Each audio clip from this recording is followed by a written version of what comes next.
ദൈവത്തിൻ്റെ അതിപരിശുദ്ധമായ നാമം വാഴ്ത്തപ്പെടുമാറാകട്ടെ. ഏറ്റവും അനുഗ്രഹിക്കപ്പെട്ട ഈ നല്ല ദിനം ദൈവം തന്നതിനാൽ ദൈവത്തെ അതിയായി സ്തുതിക്കുന്നു.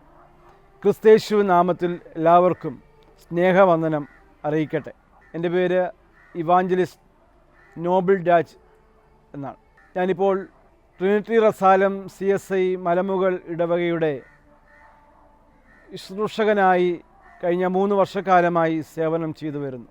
ദൈവം എന്നെ ഏൽപ്പിച്ച ഉത്തരവാദിത്വം ആ വലിയ നിയോഗപാതയിൽ വിശ്വസ്തയോടെ ദൈവത്തെ സേവിപ്പാനും ദൈവജനത്തെ നയിക്കാനും ദൈവം ഈ നാളുകളിൽ ദൈവം അധികമായി ബലപ്പെടുത്തുന്നു, ദൈവം എന്നെ അധികമായി ശക്തീകരിക്കുന്നു എന്നതിൽ ഞാനേറെ സന്തോഷവാനാണ്. കഴിഞ്ഞ 20 വർഷക്കാലം ഈ CSI ദക്ഷിണ കേരള മഹായിടവകയുടെ ഒരു ശുശ്രൂഷകനായി സേവനം ചെയ്തു വരുന്നു. ഞാനിപ്പോൾ സേവനം ചെയ്യുന്ന ഈ ഇടവക എൻ്റെ 5ാമത്തെ ഇടവകയാണ്. കഴിഞ്ഞ 4 ഇടവകകളിലും ശുശ്രൂഷ ചെയ്യുവാനായിട്ട് ദൈവം എന്നെ പ്രാപ്തനാക്കി. ദൈവത്തിൻ്റെ അതുല്യമായ സ്നേഹം ഈ നാളുകളിൽ രുചിച്ചറിയുവാനും ദൈവത്തിൻ്റെ കരുതൽ അനുഭവിപ്പാനും ദൈവം കൃപയാൽ സഹായിക്കുന്നു. ഞാൻ ഒരു വൈദിക കുടുംബത്തിൽ ജനിച്ച് വളർത്തപ്പെട്ടതാണ്. എൻ്റെ പിതാവ് കഴിഞ്ഞ നാളുകളിൽ 45-50ഓളം വർഷക്കാലം ദക്ഷിണ കേരള മഹായിടവകയുടെ ഒരു വൈദികനായിരുന്നു. അതുകൊണ്ട് തന്നെ ഒരു വൈദിക പാരമ്പര്യമുള്ള ഒരു കുടുംബത്തിൽ ജനിച്ച് വളർത്തപ്പെട്ടു. മാതാപിതാക്കൾ ദൈവശുശ്രൂഷയ്ക്കായി എന്നെ സമർപ്പിക്കുകയും ചെയ്തു. എന്നാൽ ഈ കാലത്തിൻ്റെ പലവിധമായ സങ്കീർണതകളുടെ മധ്യത്തിൽ ഞാൻ മറ്റൊരു ഉപജീവനം തേടി മറ്റൊരു തൊഴിൽ ചെയ്ത് ജീവിച്ചു വരവെയാണ് ദൈവത്തിൻ്റെ സ്നേഹം എനിക്ക് അനുഭവിക്കാനായിട്ട് സാധിച്ചത്. ദൈവവിളി എന്ന് എനിക്കതിനെ പരാമർശിക്കാനായിട്ട് സാധിക്കും. ദൈവം എന്നെ ആ ദൗത്യം ഏൽപ്പിക്കുന്നതിന് എന്നിൽ കണ്ട പ്രത്യേകത എന്താണ് എന്ന് പലപ്പോഴും ഞാൻ ആശ്ചര്യപ്പെട്ടു പോയിട്ടുണ്ട്. ഈ ദൈവത്തിൻ്റെ ഈ സ്നേഹം അനുഭവിക്കാനായിട്ട് എനിക്ക് എന്താണ് എന്നിൽ ദൈവം കണ്ട പ്രത്യേകത, എന്നിൽ എൻ്റെ ദൈവം കണ്ട സവിശേഷത എന്താണ് എന്ന് ഞാൻ പലപ്പോഴും ആശ്ചര്യപ്പെട്ടിട്ടുണ്ട്. തടിച്ച നാവുള്ള വിക്കനായ മോശയെ നടത്തിയ ദൈവം എന്നെയും നടത്തുന്നു എന്നത് ഏറെ സന്തോഷത്തോടെ ഞാൻ ഈ നാളുകളിൽ ഓർക്കുകയാണ്.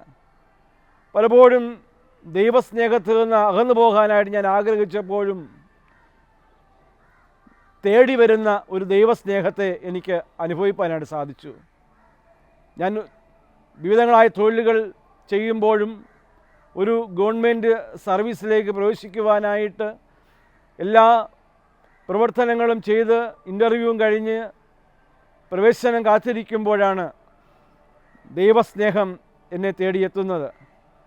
പലപ്പോഴും എനിക്കത് ദൈവസ്നേഹമാണ് എന്നെനിക്ക് മനസ്സിലാകുമ്പോഴും എൻ്റെ ചുറ്റുപാടുമുള്ളവർക്ക് അത് ഭീതിജനകമായിരുന്നു. കുടുംബത്തിലുണ്ടായ അടിക്കടി ഉണ്ടായ അനർത്ഥങ്ങൾ എന്നെ ഒരു വിജനനത്തിന് എന്നെ നിദാനമാക്കി മാറ്റി എന്നുള്ള ഒരു വസ്തുത. എൻ്റെ യാത്ര ഇതല്ല, ഞാൻ പോകേണ്ടുന്ന വഴി ഇതല്ല എന്ന് എന്നെ എൻ്റെ ദൈവം കാട്ടിത്തരികയാണത്രേ ഉണ്ടായത്. എന്നാൽ തുടർന്ന് ഏത് വഴിയിലൂടെയാണ് ഞാൻ യാത്ര ചെയ്യേണ്ടുന്നത് എന്നത് എനിക്ക് വ്യക്തമായി കാട്ടിത്തന്ന ദൈവത്തിൻ്റെ സ്നേഹം അതൊരിക്കലും മറക്കാൻ കഴിയാത്തതാണ്, ഒരിക്കലും വിസ്മരിപ്പാൻ കഴിയാത്തതാണ് ആ ദൈവത്തിൻ്റെ സ്നേഹം എന്നത്. വൈദിക കുടുംബത്തിൽ ജനിച്ചു വളർത്തപ്പെട്ടു എന്നതുകൊണ്ട് തന്നെ വചനമറിയാം, പാടാനറിയാം, പ്രാർത്ഥിക്കാനറിയാം, ഇത് ശ്രവിക്കാനായിട്ടുള്ള നല്ലൊരു ശ്രോതാവാണ് ഞാൻ. എങ്കിൽ തന്നെയും ഒരു സഭയെ നയിക്കുവാൻ തക്കവണ്ണമുള്ള പ്രാപ്തി എനിക്ക് എവിടെ നിന്ന് കിട്ടി എന്ന് ചിന്തിക്കുമ്പോൾ ഞാൻ ഓർക്കുന്നത്, മോശ ദൈവത്തോട് പറഞ്ഞു, എന്നെക്കൊണ്ട് കഴിയില്ല, എന്നെക്കൊണ്ട് പറ്റത്തില്ല ഇതിന്. എന്നാൽ ദൈവം മോശയെ വിളിച്ചു, നിൻ്റെ കുറവുകളിലാണ് നിന്നെ ഞാൻ തിരഞ്ഞെടുക്കുന്നത്, നിൻ്റെ ബലഹീനതകളിലാണ് ഞാൻ നിന്നിലെ ആ പ്രത്യേകതകളെ കാണുന്നത്. ഈ ജനത്തെ നയിക്കുവാനായിട്ട് നിനക്ക് കഴിയും. പ്രിയമുള്ളവരെ, യിരെമ്യാ പ്രവാചകൻ്റെ പുസ്തകത്തിൽ രേഖപ്പെടുത്തിയിരിക്കുന്നത്, യിരെമ്യാ പ്രവാചകനോട് ദൈവം പറയുന്നു, നീ ഒരു കുശവൻ്റെ വീട്ടിലേക്ക് ചെല്ലുക.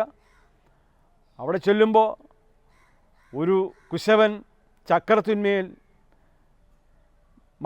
കളിമണ്ണ് കുഴച്ച് പാത്രം നിർമ്മിക്കുന്നതായിട്ട് നിങ്ങൾക്ക് കാണും.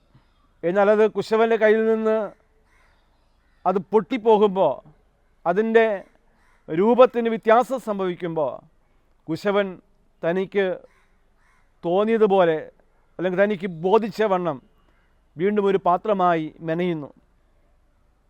അവിടെ പറയുന്ന വചനം ശ്രദ്ധേയമാണ്.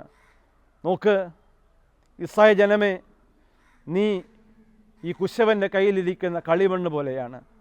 എനിക്ക് ഇഷ്ടമുള്ളതുപോലെ എനിക്ക് നിന്നെ പണിയാനായിട്ട് സാധിക്കും.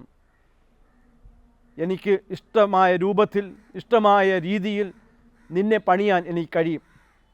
യെശയ്യാ പ്രവാചകൻ്റെ പുസ്തകം നമ്മൾ പഠിക്കുമ്പോൾ അവിടെ രേഖപ്പെടുത്തിയിരിക്കുന്ന സന്ദേശം ഏറെ ശ്രദ്ധേയമാണ്. നിൻ്റെ വഴികൾ എൻ്റെ വഴികളല്ല, നിൻ്റെ വിചാരങ്ങൾ എൻ്റെ വിചാരങ്ങളല്ല. അതെ, നമ്മുടെ പദ്ധതികളോ നമ്മുടെ ആഗ്രഹങ്ങളോ ഒന്നും അല്ല എന്ന് നാം കണ്ടെത്തുന്ന ഒരു ദിനമുണ്ട്. അത് എന്നെ സംബന്ധിച്ച് മാത്രമല്ല, എല്ലാവർക്കും അത് വ്യത്യസ്തമായ അനുഭവങ്ങളിലൂടെ അത് തിരിച്ചറിയാനായിട്ട് കഴിയുന്നു എന്നുള്ളതാണ്. പ്രിയമുള്ളവരെ, ഈ ദൈവവിളി ഏറ്റെടുത്തുകൊണ്ട് ഇന്നയോളം എന്നാലാവും വിധം ദൈവത്തെ സേവിപ്പാൻ, ജനത്തിൻ്റെ ഇടയിൽ ജനത്തിനു വേണ്ടി ശുശ്രൂഷ ചെയ്യുവാൻ, ഒരു ശുശ്രൂഷകൻ എന്ന നിലയിൽ ശുശ്രൂഷകൻ്റെ ഇഷ്ടങ്ങൾക്കോ ആഗ്രഹങ്ങൾക്കോ അവിടെ സ്ഥാനമില്ല. ജനത്തിനു വേണ്ടി തന്നെ സമർപ്പിക്കപ്പെടുന്ന ഒരു അനുഭവം കാണാനായിട്ട് സാധിക്കും. എന്നെ ഈ ശുശ്രൂഷയിലേക്ക് നയിച്ച ഒരു മഹത് വ്യക്തിയെ ഞാൻ നിങ്ങൾക്ക് പരിചയപ്പെടുത്തട്ടെ. ചീനിവിള സാധു ഡെന്നിസൺ പ്രസംഗിയാർ എന്നെ ഈ ശുശ്രൂഷയ്ക്കായി എന്നെ നിയോഗിക്കുന്നതും എന്നിൽ ആ പ്രേരണ ചൊലുത്തുന്നതും ഇന്ന് മൺമറഞ്ഞു പോയ ചീനിവിള സാധു ഡെന്നിസൺ പ്രസംഗിയരാണ്. അതുകൊണ്ട് തന്നെ എൻ്റെ ആദ്യത്തെ 10 വർഷം ചീനിവിള ഡെന്നിസൺ പ്രസംഗിയാർ സ്ഥാപിച്ച സഭകളിൽ ശുശ്രൂഷ ചെയ്യാനായിട്ട് എനിക്ക് സാധിച്ചു. തെക്കൻ കേരളത്തിൻ്റെ ആത്മീയ പിതാവ് എന്ന് എല്ലാവരും തിരിച്ചറിഞ്ഞ ആ മകൾ വ്യക്തി എന്നെ ഈ ദൗത്യത്തിലേക്ക് എന്നെ കൈപിടിച്ചുയർത്തി. വീഴ്ചകളും താഴ്ചകളും ഒക്കെ ജീവിതത്തിൽ നേരിടുമ്പോൾ അതെല്ലാം ഈ ശുശ്രൂഷയുടെ ഭാഗമാണ് എന്ന് എണ്ണുവാനായിട്ട് എനിക്ക് സാധിച്ചു. പ്രിയമുള്ളവരെ, ഇത് സുഖലോലുപതയുടെ ശുശ്രൂഷയല്ല. ഇത് കഷ്ടതയുടെ മധ്യത്തിൽ അനേകർക്ക് വേണ്ടി നമ്മൾ പ്രാർത്ഥിക്കുകയും അനേകരെ ജീവിതത്തിലേക്ക് മടക്കിക്കൊണ്ടുവരികയും ചെയ്യുമ്പോൾ നമ്മുടെ ജീവിതം എങ്ങുമെങ്ങും എത്തുന്നില്ലല്ലോ, ഭൗതികമായി നോക്കുമ്പോൾ ജീവിതം എങ്ങുമെങ്ങും എത്തിയില്ലല്ലോ എന്ന ഒരു ദുഃഖമുണ്ടാകാം. മറ്റുള്ളവർ കാണുന്നത് അങ്ങനെയാണ്. മറ്റുള്ളവർ കാണുന്നത് ഒരു ശുശ്രൂഷകനായിരുന്നിട്ടും അദ്ദേഹത്തിൻ്റെ ജീവിതത്തിൽ എന്തുകൊണ്ട് ഇങ്ങനെയൊക്കെ സംഭവിക്കുന്നു എന്നുള്ളതാണ്. കഴിഞ്ഞ 2 ആഴ്ച മുൻപാണ് എൻ്റെ ഇളയ സഹോദരൻ ഈ ലോകത്തു നിന്ന് മാറ്റപ്പെട്ടത്. അപ്പോഴും പലരും ചോദിച്ച ചോദ്യങ്ങളും ഇത് തന്നെയാണ്, എന്തുകൊണ്ടിത് സംഭവിക്കുന്നു? അനേകരെ ജീവനിലേക്ക് മടക്കിക്കൊണ്ടുവരാൻ ദൈവം വിളിച്ച് വേർതിരിച്ചു. പ്രിയമുള്ളവരെ, ക്രിസ്തു യാത്ര ചെയ്യുമ്പോൾ ഒത്തിരി പേര് യേശുവിനെ അനുഗമിക്കാനായിട്ട് ആഗ്രഹിച്ചു. നിങ്ങളെന്നെ പിൻപറ്റാനായിട്ട്, നിങ്ങളെന്നെ അനുഗമിക്കാനായിട്ട് ആഗ്രഹിക്കുന്നുവെങ്കിൽ നിങ്ങൾ നിങ്ങളെ തന്നെ ത്യജിക്കണം. നീ നിന്നെ തന്നെ മറക്കണം. എന്നിട്ട് നീ നിൻ്റെ ക്രൂശ് എടുത്ത് എന്നെ നീ അനുധാവനം ചെയ്യണം. എന്നെ നീ പിൻപറ്റണം. ആ ദൈവവിളി ഏറ്റെടുത്തുകൊണ്ടാണ് പ്രിയമുള്ളവർ ഞാൻ ഈ നാളുകളിൽ ദൈവത്തിൻ്റെ ശുശ്രൂഷ ചെയ്യുന്നത്. പ്രതിസന്ധികളേറെയാണ്, പ്രതികൂലങ്ങളേറെയാണ്. എങ്കിൽ തന്നെയും കൈവിടാത്ത ഒരു സ്നേഹം, ഒരു അമ്മ സ്നേഹിക്കുന്നത് പോലെ, ഒരു പിതാവ് സംരക്ഷിക്കുന്നത് പോലെ നമ്മെ സ്നേഹിപ്പാൻ, നമ്മെ കരുതുവാൻ കഴിയുന്ന ആ ദൈവം പ്രിയമുള്ളവരെ ഒരിക്കലും നമ്മെ കൈവിടത്തില്ല. ഒരു മനുഷ്യൻ ഭൗതികമായി നമ്മെ നോക്കുമ്പോൾ ഒരു ബിഗ് സീറോ ആയിരിക്കാം. നമ്മൾ ഭൗതികമായി നോക്കുമ്പോൾ നമ്മൾ വെറും ഫോർഷനായിരിക്കാം, ഒരു ബിഗ് സീറോയായി നമ്മൾ മാറിയിരിക്കാം. ദൈവസന്നിധി വിശ്വസ്തയോടെ നിൽപ്പാൻ, ദൈവസന്നിധിയിൽ ഭയഭക്തിയോടെ തികഞ്ഞ ആത്മസംതൃപ്തിയോടെ നിൽപ്പാനായിട്ട് ഉള്ള അവസരം ദൈവം തരുന്നു. യോബ് തൻ്റെ സാക്ഷ്യം എന്താണ് പറയുന്നത്? യോബ് പറയുന്ന സാക്ഷ്യമെന്ന് പറയുന്നത്, അതെ, ഞാൻ എൻ്റെ ദൈവത്തെക്കുറിച്ച് കേട്ടിരുന്നു, ദൈവത്തെക്കുറിച്ച് ഞാൻ ഒത്തിരിയേറെ മനസ്സിലാക്കിയിട്ടുണ്ട്, എന്നാൽ എൻ്റെ ദൈവത്തെ ഞാൻ കണ്ടുമുട്ടുന്നത് ഇപ്പോഴാണ്. തന്നിലുള്ള എല്ലാം നഷ്ടപ്പെട്ടപ്പോൾ, തൻ്റെ ആരോഗ്യവും തൻ്റെ സമ്പത്തും തൻ്റെ മക്കളും എല്ലാം സുഹൃത്ത് ബന്ധങ്ങളും എല്ലാം നഷ്ടപ്പെട്ടപ്പോൾ, അതെ, യോബ് പിടിച്ചു നിന്നു. പിന്നത്തേതിൽ ഇതെല്ലാം ദൈവം മടക്കി കൊടുക്കുമ്പോൾ യോബ് പറയുന്ന സാക്ഷ്യം ഏറെ ശ്രദ്ധേയമാണ്. യോബിനെ പിന്നത്തേതിലും ദൈവം മുമ്പിലെത്തുന്നതിനേക്കാളും അധികമായി പിന്നത്തേതിൽ ദൈവം യോബിനെ അനുഗ്രഹിച്ചു എന്നുള്ളതാണ്. ദൈവം അനുഗ്രഹിക്കുന്നവനാണ് പ്രിയമുള്ളവരെ. അവൻ കൈവിടില്ല, അവൻ ഉപേക്ഷിക്കില്ല. ആ ദൈവത്തിൻ്റെ സ്നേഹം നമ്മെ അനുദിനം പിന്തുടർന്നുകൊണ്ടേയിരിക്കും. ദൈവം ഏൽപ്പിച്ച ആ ദൗത്യപാതയിൽ, ആ നിയോഗ വഴികളിൽ എന്നെ ഏൽപ്പിച്ച ഉത്തരവാദിത്വം എന്താണ്? ഞാൻ എപ്രകാരമാണ് അങ്ങ് സേവിക്കേണ്ടുന്നത് എന്നത് യഥാർത്ഥമായി തിരിച്ചറിഞ്ഞ് ദൈവത്തിൻ്റെ കൃപയിൽ ആശ്രയിപ്പാനായിട്ട് ദൈവം നമുക്ക് അവസരം തരട്ടെ.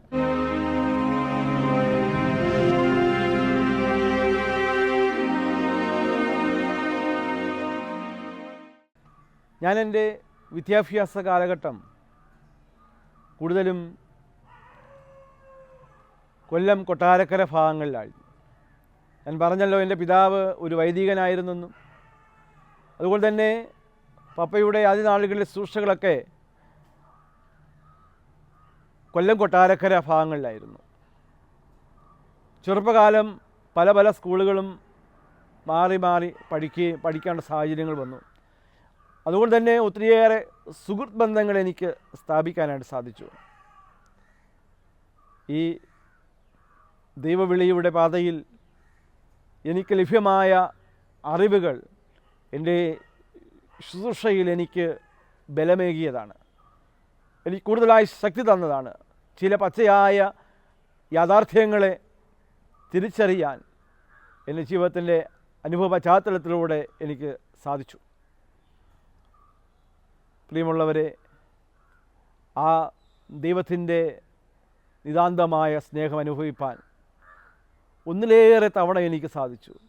അപകടങ്ങൾ, അനർത്ഥങ്ങൾ, കഷ്ടതകളൊക്കെ വന്നപ്പോൾ ദൈവം കൈവിട്ടില്ല, ദൈവം തള്ളിക്കളഞ്ഞില്ല, വീണ്ടും മാറോട് ചേർത്തു, വീണ്ടും ചേർത്ത് നിർത്തി. ധൈര്യം ചോർന്നു പോയപ്പോൾ, ബലം ക്ഷയിച്ചു പോയപ്പോൾ അവിടെയൊക്കെയും കരുതിയ ഒരു ദൈവസ്നേഹം. 2021 കാലഘട്ടത്തിലുണ്ടായ കോവിഡ് 2ാം തരംഗം സംഭവിക്കുമ്പോൾ മെഡിക്കൽ കോളേജിൽ 15ഓളം ദിവസം ഞാൻ കടന്നു. 2ാം തരംഗം മാരകമായ വൈറസ് ബാധയുടെ ഘട്ടമായിരുന്നു 2ാം ഘട്ടമെന്ന് പറയുന്നത്. വെന്റിലേറ്ററിലും ICUവിലും ഒക്കെയായി തള്ളി നീക്കിയ ദിനങ്ങൾ. ICUവിലൊക്കെ കിടക്കുമ്പോൾ എന്നോടൊപ്പം അടുത്ത് കിടക്കുന്ന രോഗികളെ മരണപ്പെട്ട് അവരെ പ്രത്യേക ബാഗിലാക്കി കൊണ്ടുപോകുന്നത് ഞാൻ നോക്കി കാത്തിരുന്നു. എൻ്റെ ഊഴവും കാത്ത് അടുത്ത ഊഴം എൻ്റേതായിരിക്കുമോ? കാരണം ഞാനൊരു ആസ്മ പേഷ്യൻ്റാണ്, ഇൻഹേലർ ഉപയോഗിക്കുന്ന ഒരു വ്യക്തിയാണ്. എന്നാൽ മറ്റ് രോഗങ്ങളൊന്നുമില്ലാത്ത എത്രയോ പേര് എൻ്റെ അടുത്ത് ബെഡിലുണ്ടായിരുന്നവരൊക്കെ മരണപ്പെട്ടപ്പോൾ ഞാൻ പ്രതീക്ഷിച്ചു അടുത്ത ഊഴം എൻ്റേതാണ്. വെന്റിലേറ്ററിൽ കിടക്കേണ്ടി വന്നിട്ടുണ്ട്, ICUവിൽ കിടന്ന സമയം. ഈ നിമിഷങ്ങളൊക്കെ എൻ്റെ ഊഴവും കാത്ത് കിടന്നു ഞാൻ. എന്നാൽ ദൈവം കൈവിട്ടില്ല. നിന്നെ എനിക്കിനി ആവശ്യമുണ്ട്, നീ എനിക്ക് വേണ്ടി ഇനിയും ശുശ്രൂഷ ചെയ്യേണ്ടതാണ്. ഇപ്പം 50 വയസ്സ് കഴിഞ്ഞിരിക്കുന്നു എനിക്ക്. ഇനി ശിഷ്ടകാലം ദൈവം നൽകുന്ന ആയുസ്സിൻ നാളൊക്കെയും ദൈവത്തെ സേവിപ്പാനായിട്ട് ദൈവം ബലം തരാൻ ഞാൻ ദൈവത്തോട് പ്രാർത്ഥിക്കുകയാണ്. ആ ദൈവത്തിൻ്റെ സ്നേഹം അദമ്യമാണ്. ആ സ്നേഹം അനുദിനം നമ്മെ പിന്തുടരുന്നു എന്നുള്ളതാണ്. എവിടെ പോയി ഒളിച്ചാലും, അല്ലേ? നമ്മൾ ദാവീദിനെക്കുറിച്ച് സങ്കീർത്തന പുസ്തകങ്ങൾ പഠിക്കുമ്പോൾ, നീ സമുദ്രത്തിൻ്റെ അറ്റത്ത് ചെന്ന് പാർത്താൽ ഞാൻ അവിടെയുണ്ട്. ദൈവത്തെ മാറ്റി നിർത്തി അല്ലെങ്കിൽ മറ്റൊരിടം നമുക്ക് തേടിപ്പോകാനായിട്ടില്ല. നമ്മൾ പോകുന്നിടത്തൊക്കെയും എവിടെയൊക്കെ നമ്മൾ പോയാലും നമ്മെ തേടി വരുന്ന ഒരു ദൈവമുണ്ട്. നമ്മെ അന്വേഷിച്ച് കണ്ടെത്തി വീണ്ടും തൻ്റെ നിയോഗ വഴികളിൽ ശക്തീകരിക്കുന്ന ഒരു ദൈവമുണ്ട്. ആ ദൈവത്തിൻ്റെ സ്നേഹം നമുക്ക് ഈ നാളുകളിൽ അനുഭവിച്ചറിയാനായിട്ട് സാധിക്കും. ദൈവം കൈവിടില്ല, ദൈവം ഉപേക്ഷിക്കില്ല. ഈ ദൈവം വാക്തത്വങ്ങളിൽ വിശ്വസ്തനാണ്. ഈ ദൈവം വാക്കുമാറാത്തവനാണ്. പരസ്പരം സ്നേഹിപ്പാനും കരുതാനും ഒക്കെ ലഭ്യമാകുന്ന അവസരങ്ങൾ നമ്മൾ മാക്സിമം നമ്മളത് യൂട്ടിലൈസ് ചെയ്യേണ്ടത് ആവശ്യമാണ്. ഒരു ശുശ്രൂഷകൻ എന്ന നിലയിൽ ആലയത്തിലെ ശുശ്രൂഷകൾ മാത്രം ചെയ്യുന്ന ഒരു വ്യക്തിയല്ല. പ്രാർത്ഥിക്കുക, പ്രസംഗിക്കുക, ആലയത്തിൻ്റെ ചുവരുകൾക്കുള്ളിൽ മാത്രം ഒതുങ്ങി നിൽക്കുന്ന ഒരു ദൗത്യമല്ല ഒരു ശുശ്രൂഷകൻ്റേത്. ഏതൊരു വ്യക്തിയുടെയും പച്ചയായ ജീവിതങ്ങളിലേക്ക് ഇറങ്ങിച്ചെല്ലാൻ ദൈവം നിയോഗിച്ച് ആക്കിയിരിക്കുന്ന ഒരനുഭവം. പലപ്പോഴും പലരും പറയും, അതൊന്നും അച്ഛൻ്റെ ജോലിയല്ല, അതൊന്നും അച്ഛൻ ചെയ്യേണ്ടുന്ന കാര്യങ്ങളല്ല. കുടുംബങ്ങളുടെ പ്രശ്നങ്ങൾ വരുമ്പോൾ, ആത്മഹത്യയുടെ മുൻപിൽ നിൽക്കുമ്പോൾ, രാത്രി സമയങ്ങളിലൊക്കെ എത്രയോ പേര് വിളിച്ചിട്ടുണ്ട്. പലപ്പോഴും അസമയത്തും അവിടെ പോയി അവരെ ആശ്വസിപ്പാനായിട്ട് സാധിക്കുന്നു. മദ്യപാനികളെ ആ മദ്യപാന ശീലങ്ങളിൽ നിന്ന് മാറ്റുവാൻ, ആ മദ്യാസക്തിയിൽ നിന്ന് ജീവിതത്തിലേക്ക് മടക്കിക്കൊണ്ടുവരാനായിട്ട് ഈ നാളുകളിൽ ഞാനും പരിശ്രമിച്ചുകൊണ്ടിരിക്കും. പ്രത്യേകിച്ചും ഈ ദേശത്തിൽ അനേക ഭവനങ്ങളിൽ എനിക്ക് നാളുകളിൽ ഈ ഒരു പ്രത്യേകമായ ദൗത്യവുമായിട്ട് ഇറങ്ങിച്ചെല്ലേണ്ടതായിട്ട് വന്നിട്ടുണ്ട്. കുടുംബ പ്രശ്നങ്ങൾ, പ്രിയമുള്ളവരെ, ദൈവം ഏൽപ്പിക്കുന്ന ദൗത്യം ഞാൻ നേരത്തെ പറഞ്ഞല്ലോ, വളരെ ചാരിതാർത്ഥ്യത്തോടെയാണ് ഞാനായിരിക്കുന്നത്. ഒത്തിരിയേറെ പേര് ജീവിതത്തിലേക്ക് ഞാൻ മടക്കി കൊണ്ടുവന്നു. ജീവിതം മടുത്തച്ച, ഇനി എനിക്ക് ജീവിക്കേണ്ട, ഇനി ഞാനില്ല എന്ന് പറഞ്ഞ വ്യക്തികൾ ഇന്നും സന്തോഷത്തോടെ കുടുംബമായി കഴിയുന്നു. പ്രിയമുള്ളവരെ, ഞാൻ പറഞ്ഞല്ലോ, ആത്മീയമായി എനിക്ക് ദൈവം നൽകുന്ന സന്തോഷം ഇതാണ് ദൈവം നൽകുന്ന സന്തോഷം. ദുഃഖങ്ങളും ഭാരങ്ങളും വേദനകളൊക്കെ വരുമ്പോഴും അനേകരെ രക്ഷയിലേക്ക്, മാനസാന്തരത്തിലേക്ക്, വീണ്ടെടുപ്പിലേക്ക്, ജീവനിലേക്ക് മടക്കിക്കൊണ്ടുവരാൻ ദൈവം കൃപ തരുന്നു. ഇനിയും ദൈവത്തെ സേവിപ്പാൻ ദൈവം ഏൽപ്പിച്ച ആ ദൗത്യപാതയിൽ വിട്ടുവീഴ്ചയില്ലാതെ ദൈവത്തിൻ്റെ ശുശ്രൂഷ ചെയ്യാൻ കർത്താവ് സഹായിക്കട്ടെ. മാത്രമല്ല, പല ആവശ്യങ്ങൾ മാറ്റിവെച്ചുകൊണ്ട്, സ്വന്തം ഇഷ്ടങ്ങൾ മാറ്റിവെച്ചുകൊണ്ട്, എല്ലാം ദൈവത്തിനു വേണ്ടി മാത്രം സമർപ്പിച്ചുകൊണ്ട് ജീവിപ്പാൻ ഈ നാളുകൾ ഞാനും പരിശ്രമിച്ചുകൊണ്ടിരിക്കുന്നു. ദൈവം അതിന് നമ്മെ സഹായിക്കട്ടെ. ഇന്ന് ഇപ്രകാരം ദൈവത്തിൻ്റെ ആ വിളിയെക്കുറിച്ച് എനിക്ക് നിങ്ങളോട് അല്പസമയം സംസാരിപ്പാനായിട്ട് ലഭ്യമായ അവസരത്തെ ഓർത്ത് ഞാൻ ദൈവത്തെ അതിയായി സ്തുതിക്കട്ടെ. അതിന് നിദാനമായ എല്ലാ സംരംഭകരെയും ദൈവം ധാരാളമായിട്ട് അനുഗ്രഹിക്കട്ടെ എന്ന് ദൈവത്തോട് പ്രാർത്ഥിക്കുന്നു. ഞാനിവിടെ കുടുംബമായിട്ട് താമസിക്കുന്നു. ഭാര്യയും 2 മക്കളുമുണ്ട്. മൂത്ത മകള് ഫിസിയോതെറാപ്പി പഠിക്കുന്നു. ഇളയ മകള് 10ാം ക്ലാസ്സിൽ പഠിക്കുന്നു. അങ്ങനെ സന്തോഷത്തോടെ സംതൃപ്തിയോടെ കുടുംബമായി ഞങ്ങൾ യഹോവയെ സേവിക്കുന്നു. എല്ലാം തികഞ്ഞവനെന്നല്ല, കുറവുകളേറെയാണ്. കുറവുകളേ ഉള്ളൂ, വീഴ്ചകളേ ഉള്ളൂ, പോരായ്മകളേ ഉള്ളൂ. എങ്കിലും ഈ വീഴ്ചകളുടെയും കുറവുകളുടെയും പോരായ്മകളുടെയും മധ്യത്തിൽ ചാരിതാർത്ഥ്യത്തോടെ ആത്മസംതൃപ്തിയോടെ എനിക്ക് എൻ്റെ ദൈവത്തെ സേവിപ്പാൻ കഴിയുന്നു എന്ന ആ ഒരു സന്തോഷത്തോടെ ഞാൻ എൻ്റെ വാക്കുകളെ ഉപസംഹരിക്കട്ടെ.